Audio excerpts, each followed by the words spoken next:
This afternoon, I had the incredible honor of interviewing the amazing Debra C. Burton, who is a transpersonal medium and energy frequency facilitator for conscious self-connection, inner guidance, and sovereignty. I'm sure you'll agree with me that she is a wonderfully warm, authentic, and insightful spiritual mentor and speaker. She's also one of the contributing authors to Miracles Are Normal, the same book that I have contributed a chapter to. And this book will be launching on the 27th of March. But enough about that, on with the interview. Welcome, welcome. It's so good to have you here. Just remind me where you live in the world. I live in the Caribbean. Oh, that is so that is so awesome. A Caribbean girl. That's the first time I've interviewed anybody who is living in the Caribbean.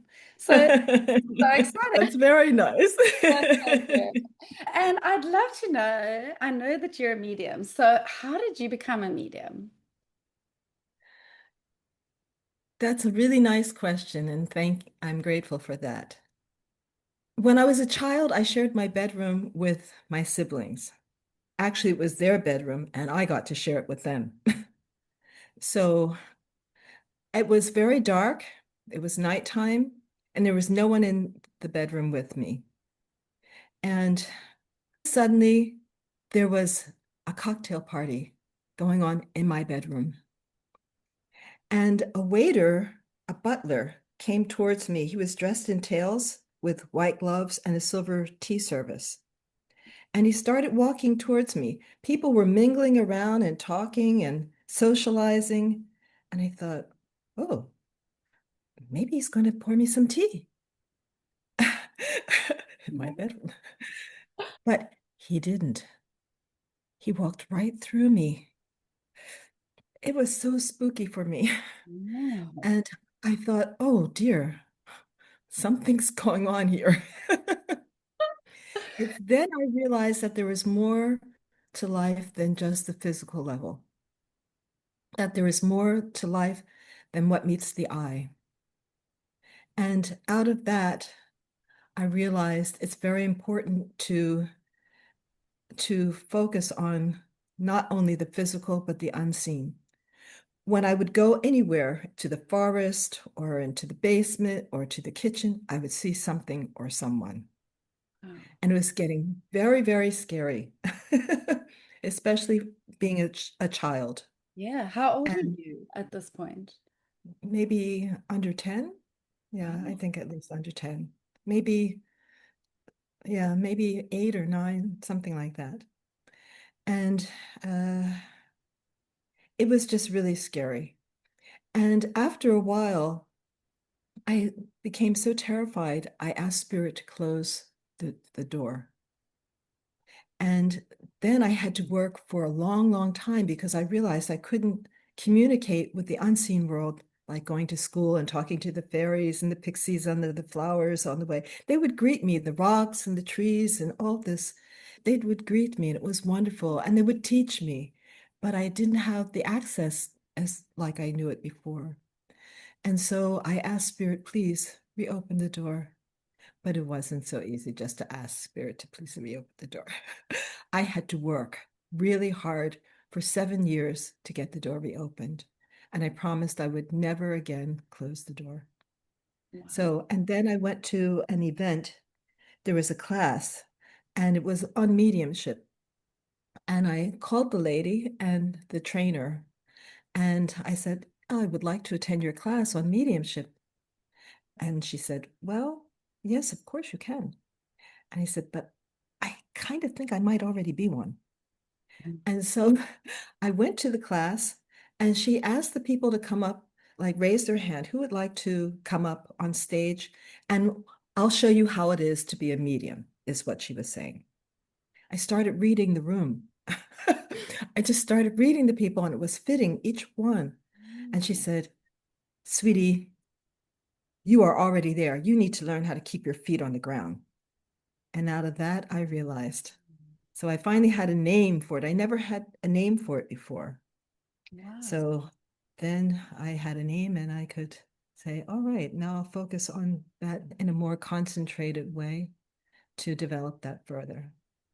And was there Mhm. anybody else in your family? Does this come through your family line at all? Yes, my mother, my auntie, they were very spiritual. My dad too.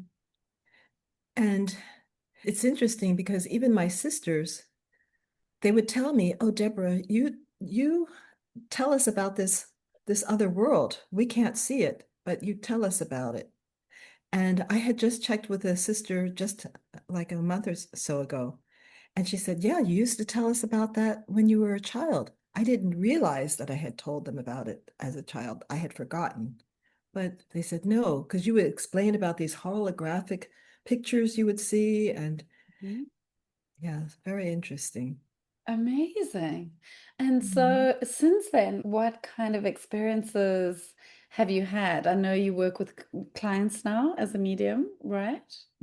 Yes, I do. And is there one distinctive experience that you've had with a client without saying their names or anything that you Actually, can recall? yeah, thank you. I can think of a particular client. I won't say names. She had a cat, Mhm, and she had put the cat to sleep because it was ill. mhm. And she wasn't sure if she had done the right thing. Oh, And so all of a sudden, yeah, I became the cat. wow. And I don't always allow myself to be taken over by another. I usually channel like speaking on the cell phone. But in this case, I became the cat so that she could have a two-way conversation with the cat. And she said, yes, so I really loved you, and did I do the right thing by putting you to sleep? The cat was like, yes. You, I was in pain, is what she had said. I won't go back to being the cat now because I'll just stay focused on you. She said I was in pain, and that took me out of the pain. And she said, the woman said, well, I didn't know where to bury you. I was thinking of burying you in the forest. And the cat said, no, I want to be buried under the tree in our garden. Wow. And she said, Beautiful. but Deborah, I don't have a tree. I don't have a garden. Huh? I said, well, the cat said it wants to be buried in the garden under the tree. And she said, but I don't have one. I said, the cat is insisting. I see on the balcony. Do you have a plant on the balcony? She said, no. I said, I said, do you have a plant in the house? And she said, no. I said, the cat is insisting to be buried in the garden under the tree. And so she said, there is a garden. It doesn't belong to me. It belongs to the landlady. And they have a tree. And apparently the cat had seen that tree from the balcony and longed to be there and never had the opportunity. So she arranged with the landlord to bury that cat under the tree, which normally wouldn't have been possible, but she Wow. arranged it. Yeah, it was really nice. That is so beautiful. And now she felt she could relax because she had honored Yeah, it and she had done the yeah, thing. And yeah. that is such a beautiful story. And I'm grateful because I'm feeling the cat now saying, And so, do you often talk to animals then? Is that quite common, or is it fairies and angels? And is it different for everybody, I guess?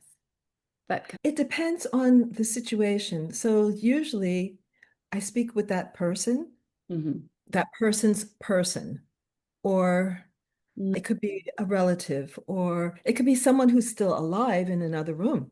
Wow. So, for Okay. example, one person was in a coma in another room, Hmm. the husband, and the wife said, Deborah, I don't know what to do. I don't know whether to pull the cord or what. And I said, well, would you like me to ask him? Hmm. And she said, oh, yeah, because he was in a coma, couldn't be communicated with. And so I said, yeah, your wife is here and she doesn't know what to do. And he said, because his vital signs had not changed for a long time. And he said, yeah, well, I don't know what to do either. I said, oh, he said, because if I tell her to pull the cord, then she's going to feel abandoned. And I Oh, don't want that. But if I stay, she's going to be burdened with taking care of me. yes. And I don't know what to do. So I said the message, I relayed the message to the wife, and she said, oh, please just tell him I love him and whatever he wants, that's fine for me. So I told him, and shortly afterwards, he passed. Oh, wow. He just Yeah, passed on his own. Wow, he without passed on. you having to do anything. No, Yeah, they didn't have to do anything. They were thinking to just take him to ready. another place and save him, Yeah. but on the way, he passed. Oh, so he knew that it wasn't abandonment and she would be fine. Oh, Yeah, that yeah, is so yeah, beautiful. Wow. yeah. Yeah, it's Amazing. amazing. Yeah. For me, it's also amazing because I'm always surprised what shows up, who shows up. Yeah, you just Because never it's know. animals, plants, rocks, people, Wow. living, not living, people who have arguments with the other person and they can't communicate with them. So then I establish a soul-to-soul connection that their souls can talk to each other without the outer world getting involved where they can't communicate so amicably. Wow. So it's really quite an amazing experience. I'm very grateful for the possibility. Yeah, what incredible work you must do. Oh, I can just imagine. Wow, I love that. So, if you had the power to cure a disease, what would it be? Mhm. It would be the little ego problem on the planet Hmm. because I feel like that's a disease because the humanity hasn't outgrown that since it's being here, Hmm. and it's really time. You Hmm. know, usually diseases get healed or they Hmm. get outgrown or something like that. But the little ego has intensified to a point zero where it's at maximum intensity relative to the consciousness. Wow. But we're shifting back. I can think of it like a sand timer. We start out when we come in at maximum consciousness when we're incarnated. And then as we go through our incarnation, then the consciousness decreases and the little ego gets more intention and more dominance. Hmm. And then we're now where we are as a humanity, from my perspective, we're at the 0 point. Maybe 2012, we were at the 0 point. Hmm. And now we're starting to go back Expand. upward, Mm. right, to reduce the little ego and expanding more into consciousness. Yeah. So Um, uh, I would do that because a lot of things are not necessary. They're just made, man-made by the little ego. And if the little ego were to mature mm, and become the self, yeah. then I feel the planet could have a lot more positive balance And and what each damage do you think individual could that's develop. doing? I think if you just look out the window, you can see it. Oh, not me. Because when I look out the window, I see the sea. It's beautiful. Oh, when I look out the window, I also see the sea, but I mean in terms of looking out onto the planet. Uh-huh. Yes.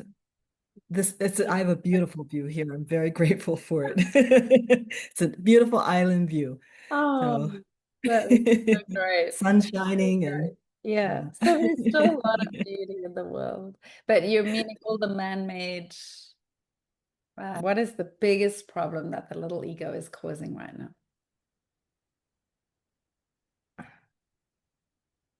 not perceiving, not perceiving itself, not perceiving the true self inside, and allowing the non-visible 95% for which the body was made to have reign and sovereignty over the body to implement the will of the self.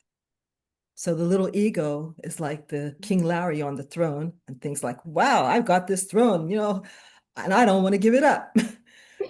But the body was not made for the little ego. The little ego was made to serve the body, serve the self.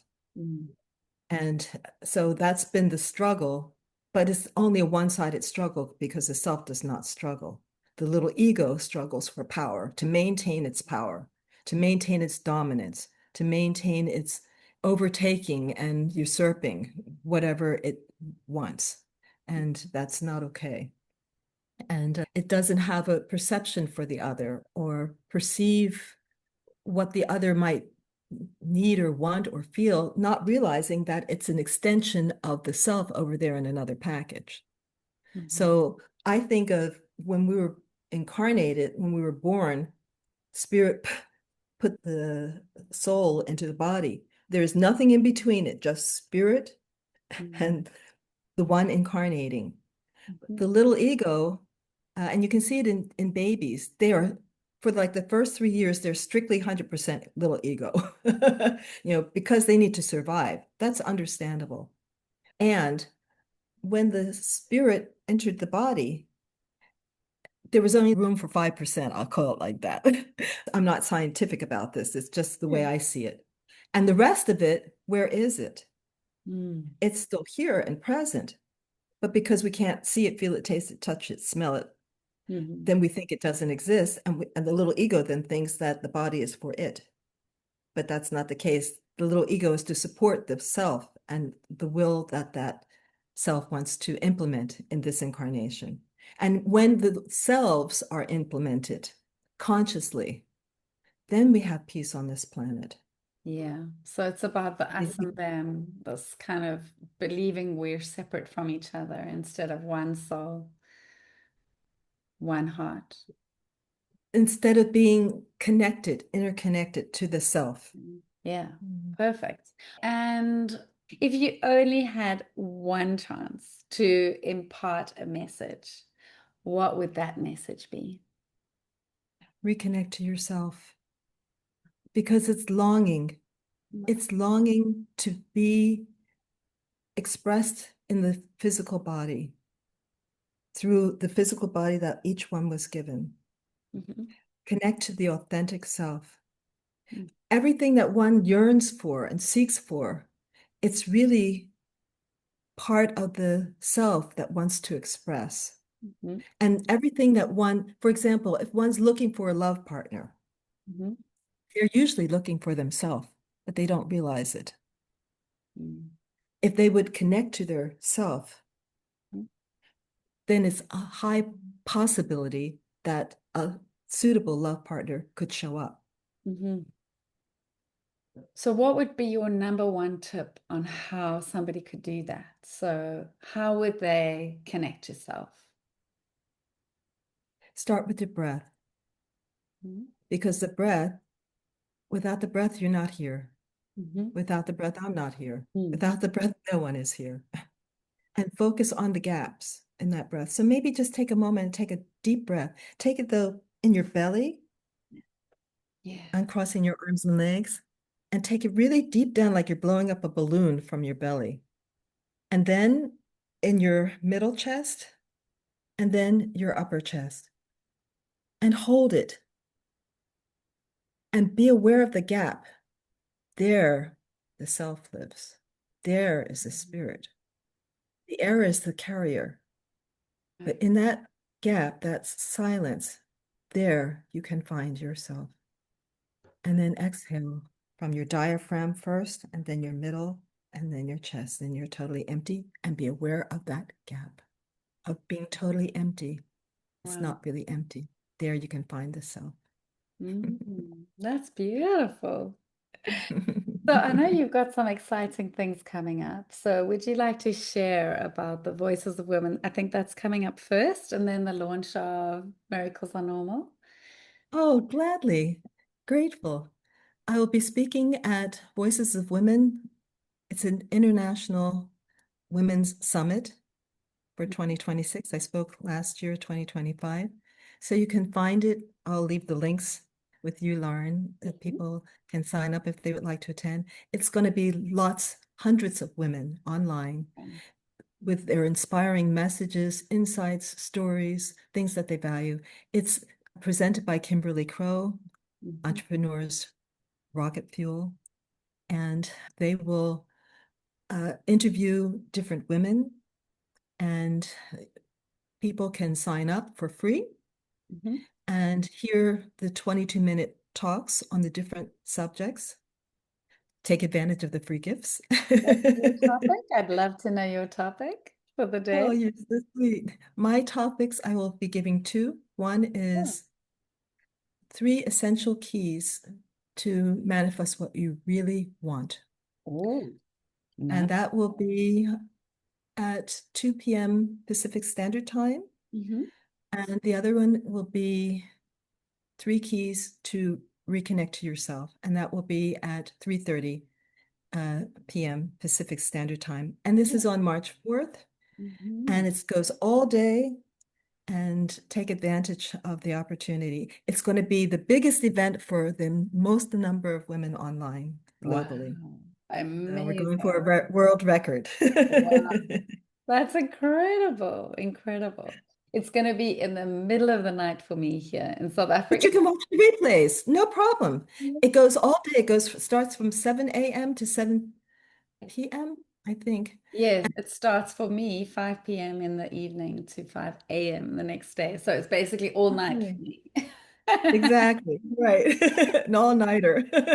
But the people can watch the replays if they don't get a chance to attend live. Okay. If you attend mine, give me good feedback. Yes, it sounds incredible. In fact, I would love you to do manifesting one in the community once you're done with Vow, if you would be willing to do that.